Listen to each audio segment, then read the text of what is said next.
लोकशाहीमध्ये चर्चेतून मार्ग निघतात हे केवळ भाषणापुरतेच मर्यादित असल्याचं दिसून येत आहे। त्याला कारण आहे संसदेत सुरू असलेला गदारोळ। नोटाबंदीमुळे मागील 17 दिवसात संसदेत महत्त्वाच्या विषयांवर गांभीर्याने चर्चा झालेली नाही। प्रत्येक दिवस विरोधक आणि सत्ताधारी पक्षाच्या बैठकीने सुरू होतो, मात्र कामकाज सुरू झालं की दिवसभरासाठी तहकूब केलं जातं। या गदारोळामुळे शेतकऱ्यांच्या आत्महत्या, शेतकऱ्यांची स्थिती, दुष्काळ, सिंचन, महागाई, शिक्षण, महिलांवरील अत्याचार, दलित समाजावरील अत्याचार, कायदा व सुव्यवस्था, आदिवासी समाजाचे प्रश्न या संवेदनशील विषयांवर चर्चा होऊ शकली नाही। पंतप्रधान नरेंद्र मोदींनी सभागृहात उपस्थित राहून नोटाबंदीवर निवेदन करण्याची मागणी विरोधकांनी लावून धरली आहे। मोदींनी लोकसभा आणि राज्यसभेत एकही शब्द उच्चारला नाही। उलट सभागृहाबाहेर सभेत आणि रेडिओवरून मन की बात मध्ये नोटाबंदीवरून भाषण दिली। त्यामुळे विरोधकांचा पारा आणखीनच चढलाय आणि त्याचा फटका संसदेच्या कामकाजाला बसतोय। हर एक दिन एक फरमान हो रहा है मैडम स्पीकर, हर एक दिन एक नया फरमान। पूरा देश हैरान है, जनता परेशान है और ये मस्त है। या गदारोळात जनतेच्या हिताची अनेक विधेयकं संसदेत रखडली।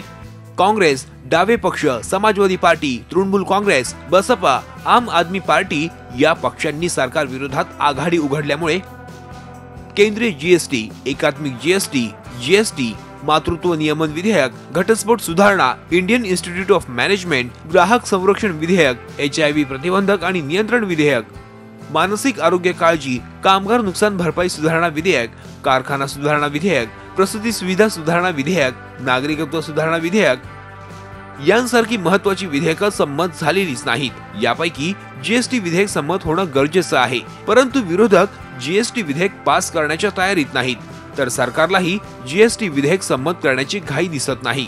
यापूर्वी जीएसटी लागू करण्याची तारीख 1 एप्रिल ठरवण्यात आली होती, परंतु नोटाबंदीमुळे आर्थिक घडी विस्कटली असल्यामुळे त्यात जीएसटीचा भार सहन होणं शक्य होणार नाही। त्यामुळे सरकारला जीएसटी विधेयकातील सुधारणा संमत करण्याची घाई नाही। जुलै महिन्यापासून जीएसटी लागू करण्याचा सरकारचा मानस असल्यामुळे अर्थसंकल्पीय अधिवेशनात जीएसटीचे 3 सुधारणा संमत करणं शक्य होणार आहे। केंद्राला विधेयक संमत करण्यासाठी आणखी एक संधी असल्यामुळे केंद्र सरकार निश्चिंत आहे।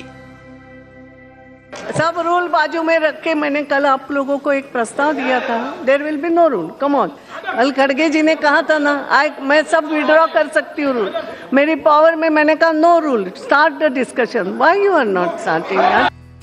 नोटाबंदीवरून विरोधक हे भ्रष्टाचाराच्या बाजूने असल्याचं सिद्ध करण्यास मोदी रमलेत, तर मोदी सरकारनं केलेली नोटाबंदी दिशाभूल असल्याचे पुरावे देण्यात विरोधक धन्यता मानतायत।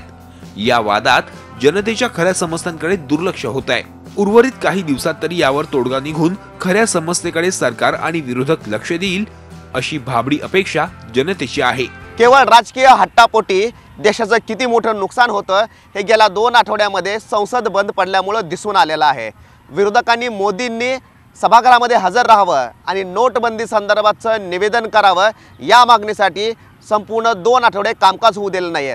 सामाजिक प्रश्न, महिलांचे प्रश्न, शेतकऱ्यांच्या आत्महत्या, उद्योगधंदे बंद पडतायत यावरून एक भ्रसुद्धा शब्द संसदेमध्ये गाजलेला नाहीये। त्यामुळे देशाचं नुकसान होत असलं तरी विरोधक आता उरलेल्या दिवसामध्ये तरी काम करणार का हे पाहणं गरजेचं आहे। रामराजे शिंदे, झी मीडिया, दिल्ली। झी 24 तास रहा एक पाऊल पुढे।